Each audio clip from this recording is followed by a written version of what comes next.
한반도 위기의 특징과 유형에 대해서 논의를 좀 하도록 하겠습니다.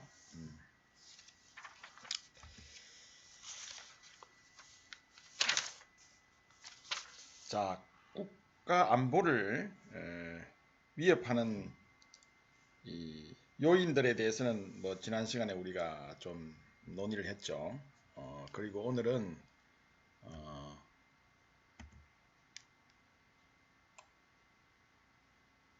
좀 조정하는 시간을 갖도록 하겠습니다.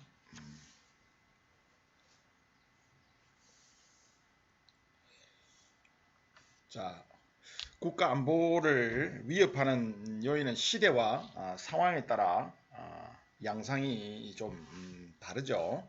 그래서 냉전 시기에는 이 전통적 안보 분야의 위기가 국가 주권의 위협이 된다고 간주를 했죠. 즉 전통적 안보가 냉전 시대에는 이제 주를 이루었고요. 그렇기 때문에 이 국가적 위기 상황을 국제 위기, 다시 말하면 국가 간의 어떤 상충된 이해관계가 표출되어 갈등이 극도로 고조된 전쟁 발발 직전의 급박한 상황으로 달려가는 것, 이런 것을 우리가 주로 냉전 시대는 이 위협 요인으로 간주를 했었죠. 그러나 이 냉전의 종식과 더불어서 이 새로운 차원의 위기와 또 평시의 위기 관리 문제가 관심의 대상으로 주목을 받고 있습니다. 특히 2001년 9.11 테러 사건은 여러 국가들에게 이 국가적 차원에서 새로운 위기에 대한 대응책을 마련하는 계기를 제공을 하였죠. 자, 2012년 국방백서에도 우리 국방백서에도 이 초국가적 비군사적 위협의 증가에 대해서 언급을 하고 있습니다. 사이버 공격이라든지 자연재해 등 새롭게 부각되는 위협에 대해서 정부 차원의 협력 체제는 물론이고 국제사회와의 공조체제 강화성을 지적하고 있는 것이죠. 오늘날 우리가 겪고 있는 이 코로나 19, 이 코로나 이 질병의 확산도 감염 이 확산이 전 세계적으로 있는 것은 전형적인 이 초국가적 비국가적 위협이죠. 어느 한 국가가 해결할 수 없다는 그런 측면에서 이 초국가적 위협으로 우리가 간주를 할 수가 있죠. 자, 이처럼 이제 이 탈냉전 이후에 오늘날의 세계에는 과거의 냉전형 위협보다는 이런 비국가적 초국가적 위협이 굉장히 중요한 의미를 갖게 되었다는 것이죠. 자, 21세기 우리의 위상과 국민들의 활동 영역 확대를 우리가 고려해 본다면 이 해외에서 한국의 인적, 물적 자산이 억류되거나 또 침해를 받는 상황이 상당 수준으로 증가할 것으로 예상이 됩니다. 실제 2007년 아프가니스탄에서의 인질 사태, 그리고 2010년에 소말리아에서 사모 드리모의 납치 등 우리 국민들에게 직접적인 어떤 위험을 주는 그런 사건들이었죠. 그리고 이 주변국들과 군사적인 분쟁, 특히 해상에서의 분쟁 가능성에도 우리가 대비를 할 필요가 있죠. 독도를 둘러싼 일본과의 해상 충돌 가능성은 늘 우리가 안고 있는 문제이기 때문에 우리가 한시도 이런 문제에 대해서 끈을 놓아서는 안 되죠. 지혜롭게 우리가 해결을 해야 되고, 또 뭐 일시적으로 잠잠해진다고 해서 끝난 문제가 아니라는 것을 우리가 늘 경각심을 가지고 접근을 할 필요가 있는 것이죠. 자, 그런데 우리의 위기는 다른 나라의 위기 경향과는 좀 차이가 있습니다. 새로운 차원의 위기에 노출된다는 점은 유사하죠. 그러나 이 북한의 군사적 도발로 인해서 발생하는 이 위기 상황이 우리는 다른 나라와 차별화된 위기라는 것이죠. 사실 이 북한의 도발은 우리가 반드시 풀어야 할 그런 문제이고, 결국은 궁극적으로는 평화 체제 위에서 우리가 궁극적으로는 한민족이 민족이 하나가 되는 이런 우리가 결론을 내지 않으면 사실 이 북한의 군사 도발 문제는 영원히 풀 수 없는 문제죠. 자, 이 최근에 이 한반도에 있어서 북한의 도발은 위협의 강도나 또 안보 정세 측면에서 전쟁의 위협을 내포하는 중대 국면을 조성하기도 했죠. 연평도 포격 도발이라든지 또 천안함 폭침 사건 같은 이런 것들은 사실은 굉장히 위험한 위기였습니다. 우리가 자칫 그 위기 관리를 잘하지 못하면 전문전으로 확대될 수도 있고 심각한 우리 안보 문제에 직면할 수도 있었던 그런 문제죠. 자, 그래서 우리가 이 한반도 위기의 특징을 좀 살펴보자면요. 자, 북한의 도발로 인해서 이 한반도 위기는 이 세 가지 특징을 가지고 있다고 볼 수가 있어요. 일반적인 위기의 특성과 함께 한반도 고유의 어떤 특성이 반영되어 있다는 것이죠. 첫 번째는 이 심각한 위협이라는 거예요. 북한의 이 대남 위협은 우리 체제에 대한 직접적인 도전을 목표로 하는 것이죠. 그리고 이 국익의 심각한 위기 상황을 조성을 하게 되는 것입니다. 북한의 대남 도발이 남북한의 군사적 충돌로 확산될 위험이 있다면 그것은 위기로 간주될 수 있는 것이죠. 자, 그런데 북한의 위협이 큰데도 불구하고 이 국가 위기로 발전하지 않은 경우도 있고요. 또 그 반대로 위협이 그리 크지 않은데도 이 국가 위기로 발전한 경우도 있습니다. 한번 예를 들어보자면요. 1968년 아주 오래전에 뭐 일이지만 1968년 1월 21일에 이 청와대 기습 사건이 있었죠. 김신조 일당이 청와대를 기습한 사건이죠.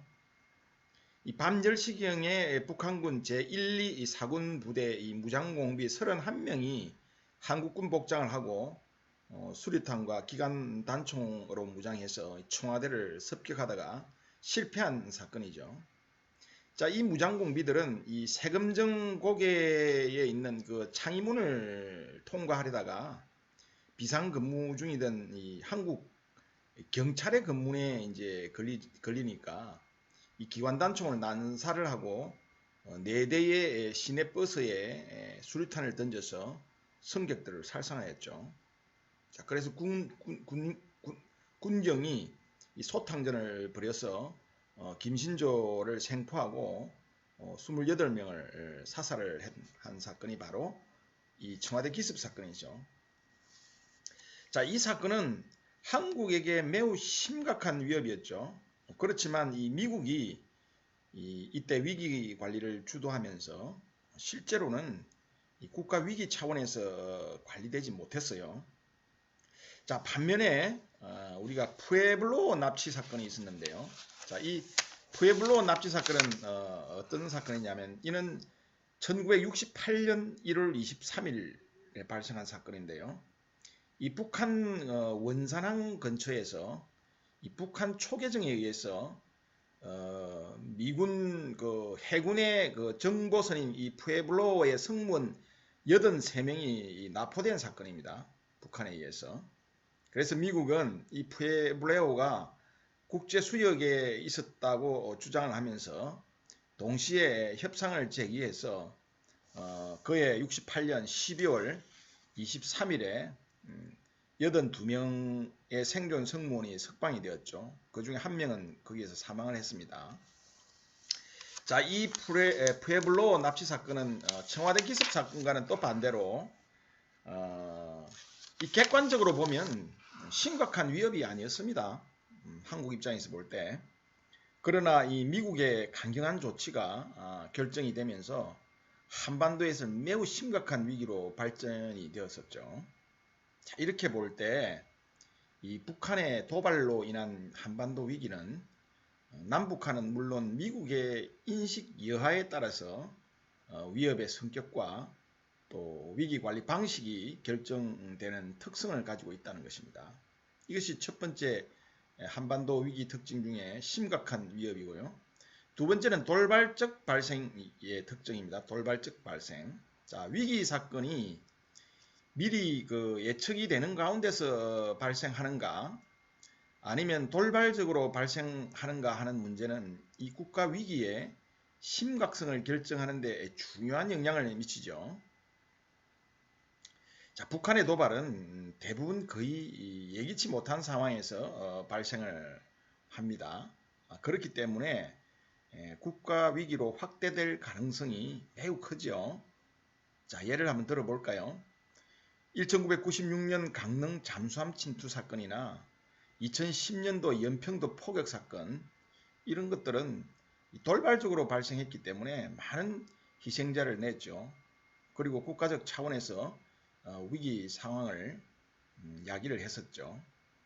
자, 그런데 같은 유형의 위협이라도 어떤 경우에는 또 위기로 확대되지 않을 수도 있습니다. 땅굴 발견의 경우 제일 땅굴이 발견이 되면서 또 다른 땅굴이 파놓았을 거라고 예측이 되었기 때문에 제2, 제3 땅굴 발견은 위기 사건으로 발견되지 않은 것이죠. 발전되지 않은 것이죠. 그 외에 북한의 대부분의 도발은 한국이 예기하지 못한 상황에서 발생했습니다. 여기에서 북한의 도발 전략의 일면을 엿볼 수 있는 것이죠. 북한은 꾸준히 새로운 형태의 도발을 일으켜왔고요. 이러한 도발 형태의 변화를 통해서 한반도에서의 위기는 돌발성이라는 특성을 갖고 있는 것입니다. 자, 다음 세 번째 한반도 위기의 특성은 대응책이 제한이 된다는 것입니다.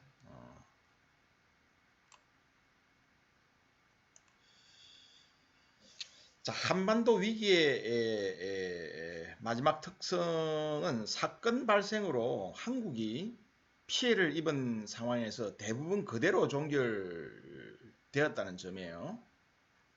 그동안 한국의 이 안보 위기는 대부분 북한에 의해서 발생했고요.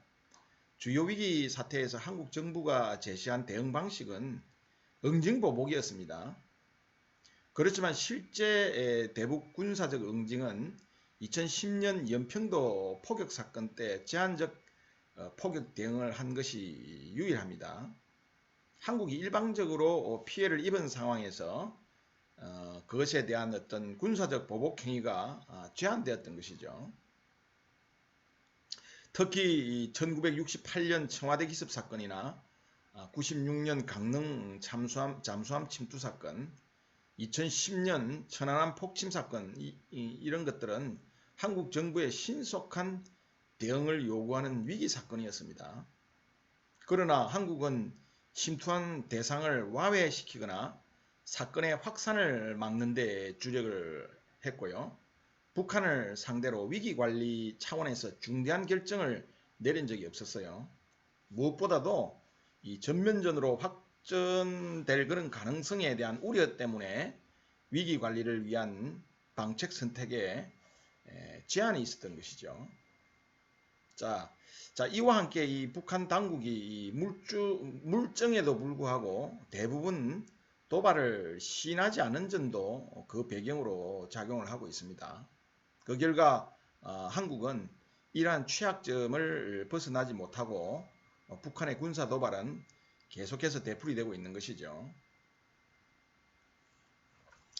자, 지금까지 한반도 위기의 특징을 알아봤고요. 다음은 우리가 한반도 위기의 유형에 대해서 한번 알아보도록 합시다. 자, 휴전 이후, 정전 이후에 이 북한의 대남 도발로 인한 이 한반도 주요 위기 사례로는 모두 한 24건 정도로 우리가 통계를 낼 수가 있는데요. 자, 이러한 한반도 위기는 크게 세 가지, 즉 위기 사건, 위협 대상, 그리고 위기 유형에서 아주 다양한 어떤 측면을 보인다는 게 특징입니다.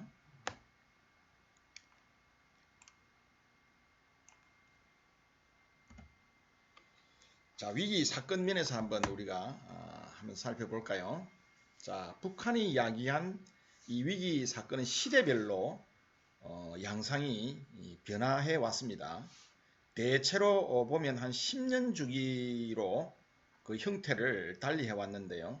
자, 60년대는 이 게릴라식 침투를 주로 했습니다. 그리고 70년대에는 테러나 요인 암살 방식으로 위기를 불러일으켰고요. 그리고 80년대에는 이 국제 테러에 초점을 맞추었고요. 또 90년대에는 군사적 침투 방식에 이어서 90년대는 주로 군사적 침투를 시도를 했고요. 2000년대에는 이 제한적이고 직접적인 군사적 타격 방식 등으로 그 형식이 변화되어 온 것입니다. 자, 정전협정 이후에 이 소강 상태였던 북한의 군사적 도발은 60년대 후반에 요인 암살, 납치, 게릴라전, 피랍 등으로 증가가 되었죠. 자, 이러한 방식이 별다른 효과를 보지 못하자 70년대에는 보다 계획적인 도발이 이루어졌던 것입니다. 소규모의 무장간첩 침투를 통해서 요인을 암살하고 또 기습 공격을 위해서 땅굴을 파고 뭐 이런 시도를 하며 한국 내에서 정치, 사회적인 불안감을 조성하는 한편 또 반미 감정, 미국과 한국 간의 어떤 반미 감정을 고조시킬 수 있는 그런 대남 도발이 감행이 되었었죠. 80년대 들어서는 한국의 경제 발전과 국제적 위상이 강화되었기 때문에 이 체제 경쟁에서 북한이 한참 뒤처지게 되자 이 북한의 도발은 한반도보다는 국제사회에서의 테러 시도로 발전을 했습니다. 그리고 90년대에는 핵무기, 또 화학무기, 생물학무기, 미사일과 같은 이런 전략무기 개발에 주력을 하면서 특히 핵 문제를 둘러싸고 강경한 군사적, 공세적 외교 형태를 보였고요. 또 잠수함 침투를 여전히 시도하면서 서해에서 이 군사적 정면 충돌이라는 새로운 형태의 도발을 보였던 것이죠. 2000년대 이후에 북한은 이 천안함 피격 침몰, 또 연평도 포격 사건 등 보다 직접적인 군사적 습격과 핵실험 등의 간접적이고 잠재적인 위협을 병행하면서 위기의 강도를 높이고 있는 것이죠. 자, 이거 위기 사건별로 우리가 살펴본 시기별, 시대별 위협의 형태였고요. 다음은 위협 대상별로 한번 살펴봅시다. 자, 북한의 군사적 위협 대상을 보면 군대는 물론 대통령과 강요들 그리고 일반 국민 또한 우리 대한민국의 영토와 영해도 포함을 하고 있습니다. 특히 위협 대상이 군대에 그치지 않고 주요 지휘자나 또 국민과 영토, 우리 영해로 확산이 되면서 한국 사회에 혼란을 조장을 하고 있죠.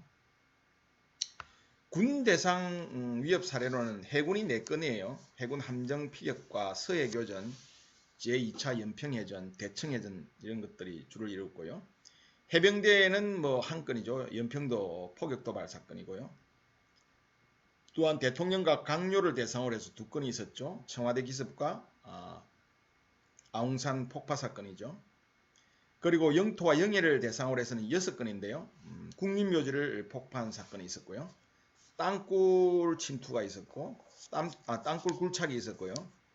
그 다음에 잠수함 침투가 2건이 있었고, 무장공비, 영해 침범 등이 있었습니다. 그리고 일반 국민을 대상으로 해서는 여객기 3건, 피랍이 2건이고, 폭파가 1건이었죠. 대한항공 폭파 사건을 말하는 것이죠. 그리고 민간인 살해 1건이 있었는데, 이것은 이제 우리 박왕자, 금강산 관광객이죠. 박왕자 씨를 북한 경비병이 총으로 사망을 시킨 그런 사건이죠. 그래서 이러한 위협의 대상별로 우리가 볼 때 적지 않은 위협을 일삼았죠. 자, 이와 더불어서 이 북한의 위협 대상은 한국을 넘어서 미국과 국제사회에도 포함을 하고 있습니다. 미국 대상으로는 앞에서 설명한 푸에블로 납치 사건과 미군 살해가 있었죠. 원비어 사건도 있었고요, 최근에. 그리고 국제사회를 대상으로 해서는 3건이 있었는데 IAEA 탈퇴를 했고요.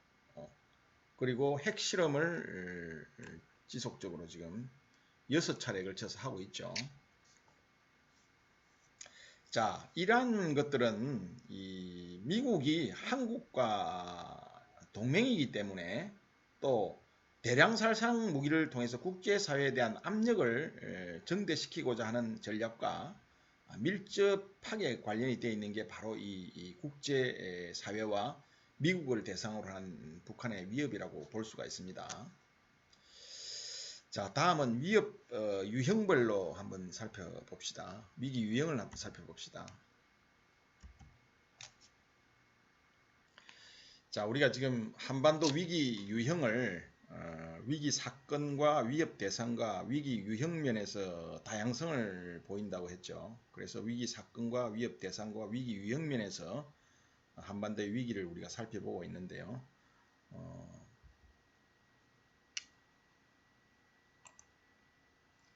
한반도 위기 사건은 시대별로 우리가 살펴봤고요. 위협 대상도 우리가 논의를 했죠. 그리고 마지막으로 위기 유형을 살펴볼 텐데요. 슬라이드가 좀 준비가 누락이 되었네요. 슬라이드 없이 진행을 하도록 하겠습니다. 이 북한이 도발하는 위기 사건의 유형도 직접적이고 또 간접적인 위협의 성격을 보이는 등 이 다양한 형태로 나타나고 있습니다. 직접적인 유형으로는 영해 침범 사건이 한 건이 있었고요. 그리고 게릴라전 한 건과 또 납치 사건, 요인 암살과 민간인 살해 5건, 그리고 군사적 습격과 테러 8건, 그리고 잠재적 위협 5건 등이 있었죠. 이게 직접적 유형입니다. 자, 그 다음에 특히 2000년대 이후에 북한은 비대칭 전력과 이 재래식 전력을 동시에 활용해서 군사적 위기를 조성하는 사례가 증가하고 있는데요. 우려하지 않을 수 없는 일이죠. 자, 지금까지 우리가 북한의 한반도 위기의 유형과 그리고 한반도 위기의 특징 에 대해서 살펴봤는데요.